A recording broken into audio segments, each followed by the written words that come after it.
Pinakamamimiss ko sa outside world, siguro yung kain. Kakain ako lagi sa mga iba't ibang restaurant kasi mahilig po mag-food trip.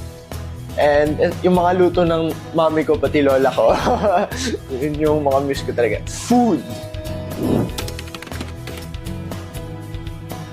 Oh yes! Excited na akong mag-celebrate. Actually, ang dami nun. Kung tatagal ako, New Year, Christmas, and then Halloween. So, excited kung ano ang handa ni Kuya sa loob.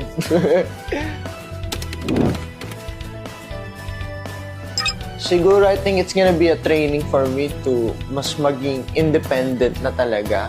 Na since malapit na nila na mag-18, I'm gonna be... Kasi technically, if I'm like living alone, walang kasamang parents, it's like technically just you with some other housemates, but you're gonna rely on yourself mostly. So, become more independent and become more mature. Siguro sa pagligo. 5 minutes lang, pero kasi fun fact ako, naliligo ako 1 hour. Kasi may sarili akong concert pag nag-shower. Kaya ayun, 5 minutes. Pero tingnan natin, baka kayanin ko yung 5 minutes. Kayanin ko yung 5 minutes pag sa shower. So, abangan nyo guys.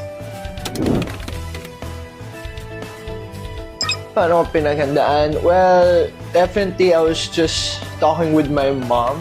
It was just me and my mom prepping.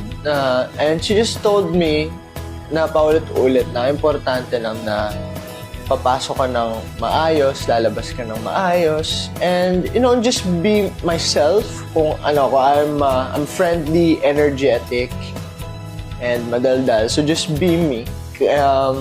Make friends, be friends with everybody, wag mag-aaway with the other housemates.